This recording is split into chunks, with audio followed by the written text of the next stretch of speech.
Kingdom Advisors equips Christian financial advisors to bring their faith into their practice with the industry-recognized Certified Kingdom Advisor designation. We bring those advisors together with other industry leaders to form a vibrant network. And through that network, we give them the resources, tools, and encouragement they need to serve clients like you, helping you align your values with your financial decisions and investments. To learn more, visit kingdomadvisors.com.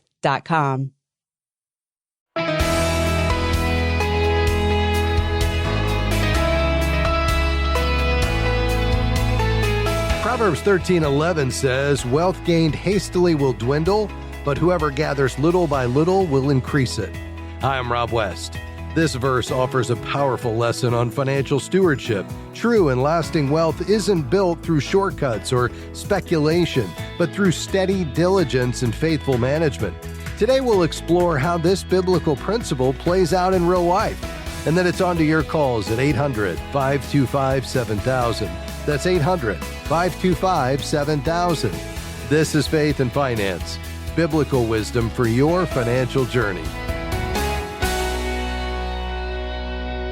Well, in today's fast-paced world, financial success is often measured by how quickly one can accumulate wealth. Social media is filled with stories of overnight millionaires, high-risk investments, and shortcuts to riches. To illustrate this principle, let's look at the real-life story of an executive at a major Western bank. We'll call him Brian to protect his anonymity. Brian began his finance career in the 1990s, confident in his ability to manage money. However, he now admits that he was living beyond his means and accumulating debt. This financial instability made him especially susceptible to the allure of quick wealth, particularly during the height of the dot-com boom in the early 2000s. Like many others at the time, Brian had not yet embraced the biblical wisdom that chasing quick wealth often leads to financial ruin. When a coworker offered him a chance to get in on the ground floor of a can't-lose tech startup, Brian didn't hesitate. He scraped together $10,000, convinced he was on the fast track to wealth. In his mind, success was inevitable. He was already preparing to celebrate.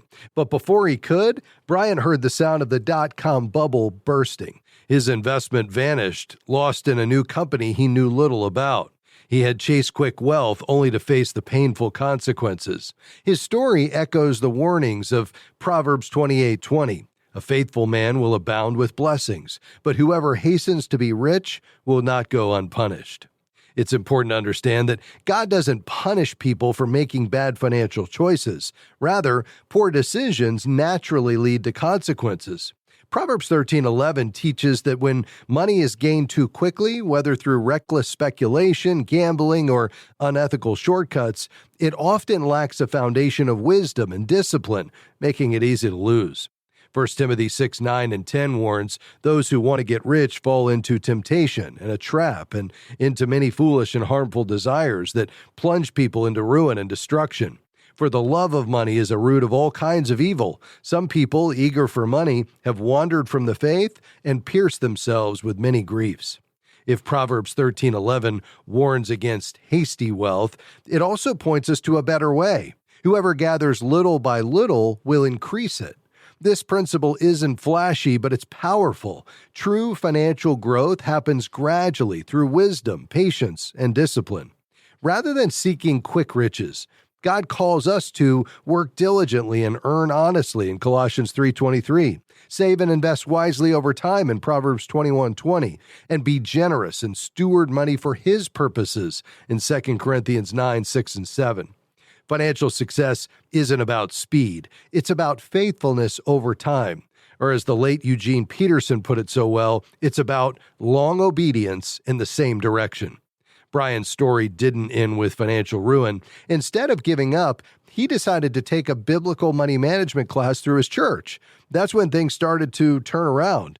He learned to be more disciplined with his finances, budgeting, saving, and living within his means. Eventually, he began investing again, but this time, he avoided speculation and focused on something he understood: real estate. He started small, took his time, and remained patient. Because he built his investments wisely, his real estate holdings survived the housing crash and the Great Recession.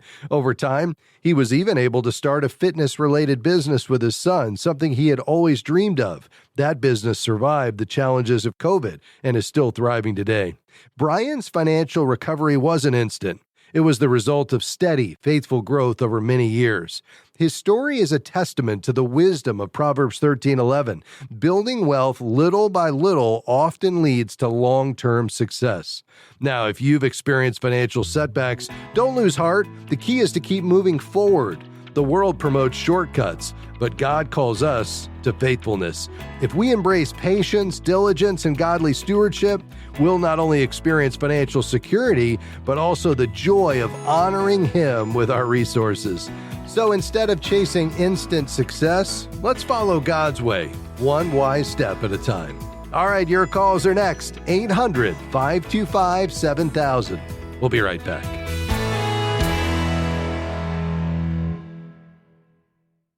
As a faithful listener of the Faith and Finance program, you know that there is life-changing financial wisdom in God's Word to meet all your needs. More than anything, FaithFi is here to help you and millions of others see God as your ultimate treasure.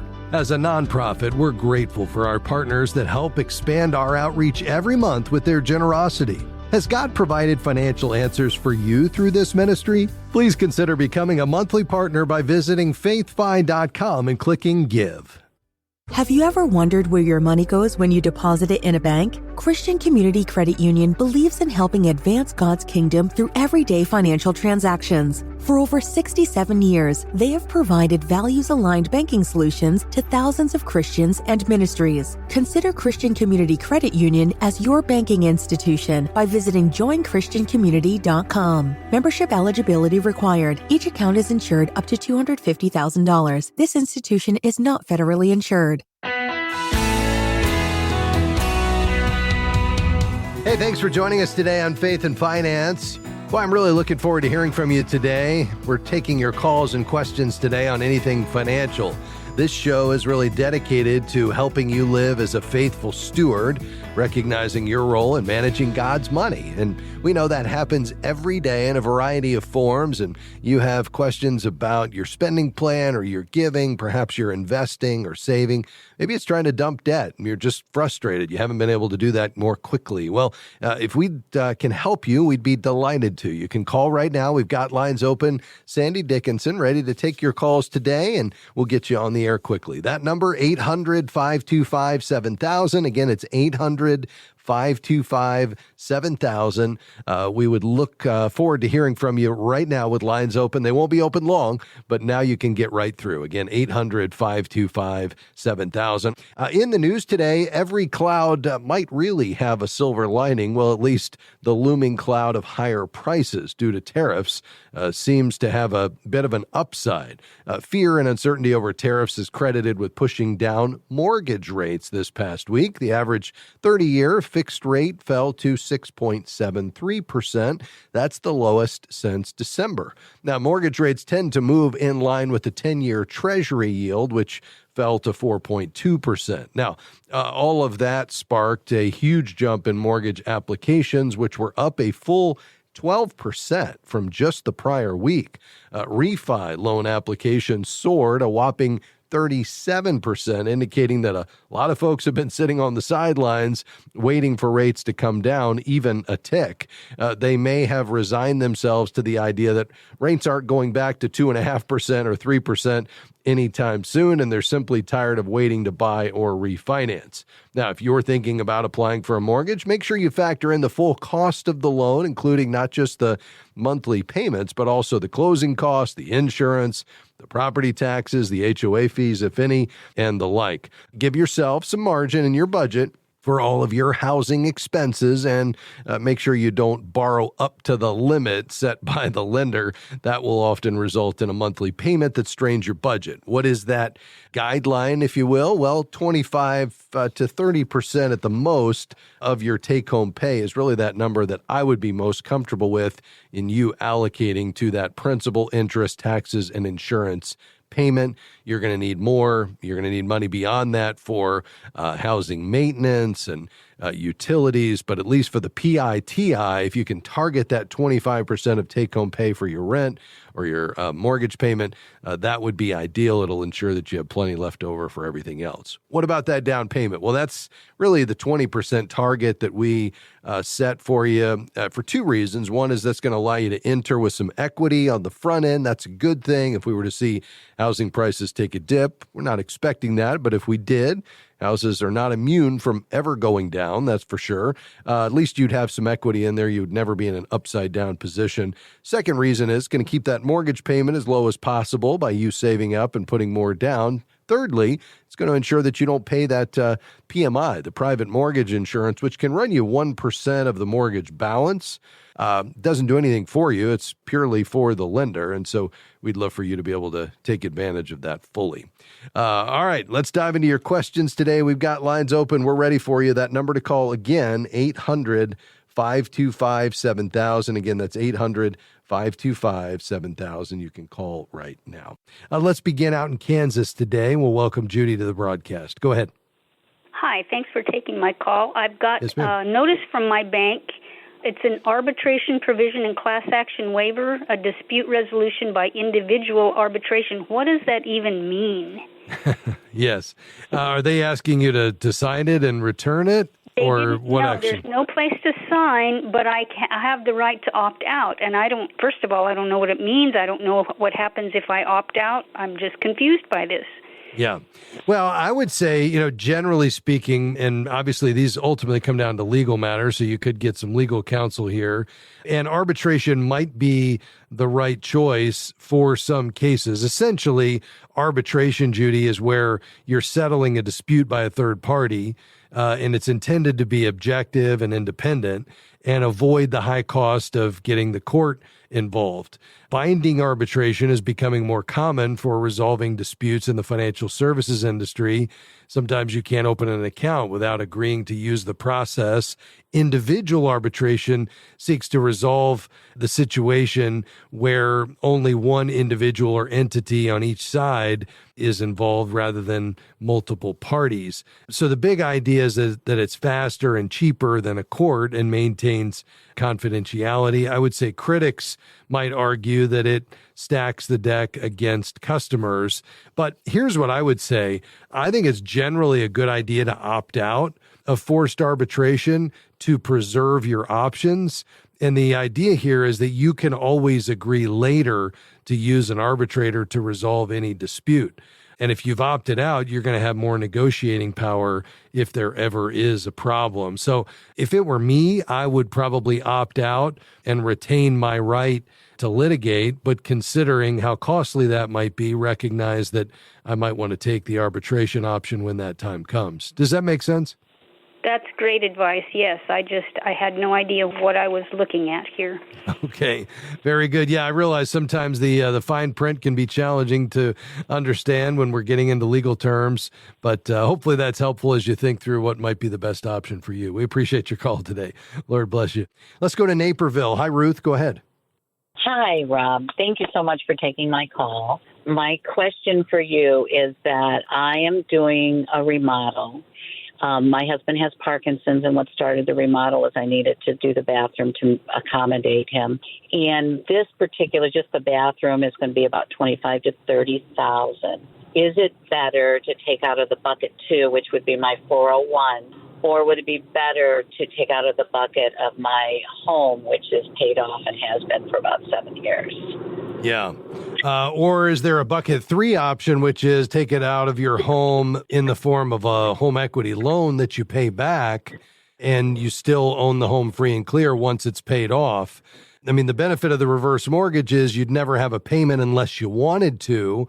So it gives you the flexibility to not pay it back and just let it grow with interest and fees, or to pay it back and get back into a place where you own your home free and clear. It's just a more expensive option because the fees are higher. I mean, right up front, you've got the 2% fee to the FHA to make sure that you never owe more than the house is worth.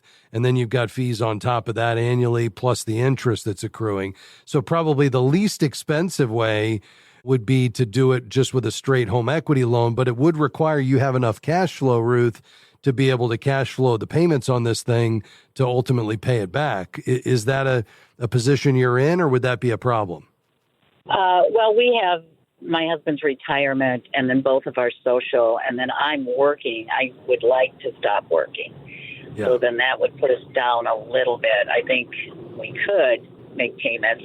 I mean, that's not an issue. But you would rather go with that? Well, you know, if you feel like you're going to be squeezed on it, that's where the reverse mortgage could be a blessing to you, because again, you could take it as a line of credit, meaning you don't have to take what you don't need. There'd be a little higher fees, but you'd have the choice. Do we make a payment on it or do we not? And if you don't, you're able to do the renovations you want and enjoy them and accommodate your husband and his health needs, and still have plenty of money to cover your living expenses. I mean, that's where a reverse mortgage, I think, really shines, and you don't have to continue to pull money out. So I'd check with our friends at Movement Mortgage, movement.com/faith.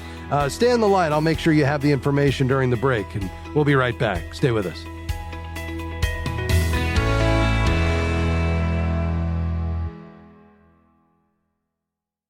We are grateful for support from Crossmark Global Investments. They are a faith-based firm with a goal of offering values-based investments to help align financial choices and faith, ensuring a portfolio that reflects what matters most. Crossmark does this through investment solutions that span the capital market spectrum, from large cap to small cap strategies, including equity, fixed income, and balanced strategies. They are led by industry veteran Bob Dahl, CFA, a regular guest on the Faith and Finance program. More information is available at crossmarkglobal.com.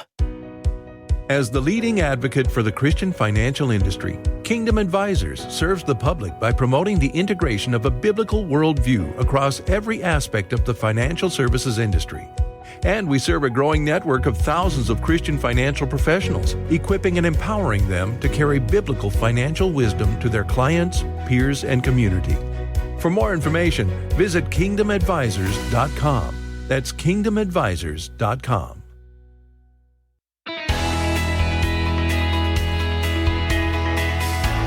Thanks for joining us today on Faith and Finance. I'm Rob West. We're taking your calls and questions today. We've got room for maybe one or two more. 800-525-7000 to North Carolina. Hi, Alex. How can I help? Thanks for taking my call. I was listening to your program, and I just have a question that is, I have to take a decision very quick. My wife, she had a open heart surgery back at the end of 23, and unfortunately everything went okay. She is fine now, but she's unable to work as the portable bypass that she had. So it's almost impossible for her to keep on some activities continually. My question is this. She's got now federal disability from the Postal Service, and she's getting Social Security also. But I want to keep on building some retirement for her, like a Roth IRA. I understand that I can open one for her as I am a working spouse for her, but I don't know if that would affect the benefits that she's getting right now. Do you know anything about it? I do. Yeah, it's a good question, and you're on to the right track here.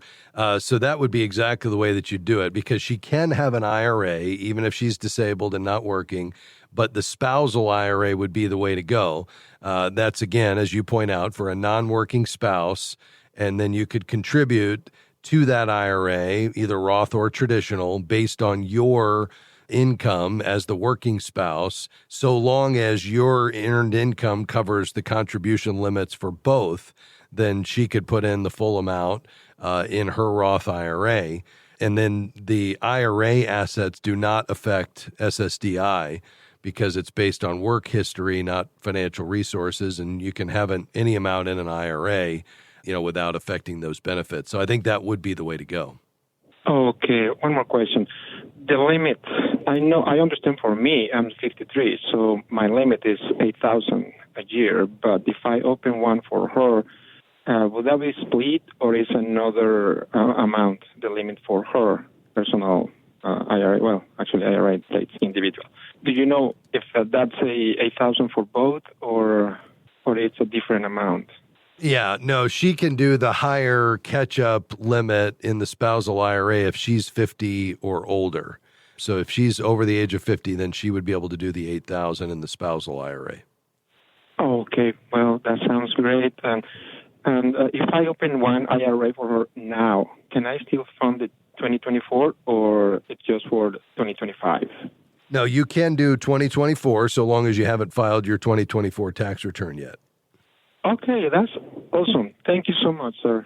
Okay. Your program, and God bless you. Thank you so much. I appreciate your call today. May the Lord bless you as well, sir. Let's go to Tom in Georgia. Tom, how can I help? I'm 65, talking with the guys about, retiring maybe in a couple of years. And they said, why don't you take your Social Security now versus when I'm 67? I don't really need to use it right now. But they said, take it now and invest it versus waiting. But I would get a little bit more. And then I thought, well, what if I wait till I'm 70 and get a whole bunch more?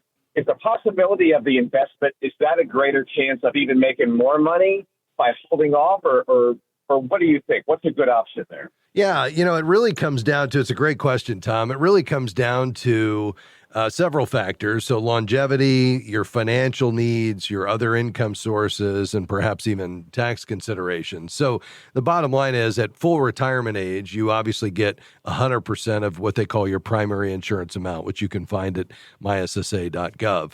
If you were to wait fully until age 70, your benefit would increase by 8% a year, essentially. So you could get, depending on what your full retirement age is, somewhere between 24 and 32% more than full retirement age. So if your benefit was $2,500 a month at age 70, it could be, $3,100, $3,200 a month.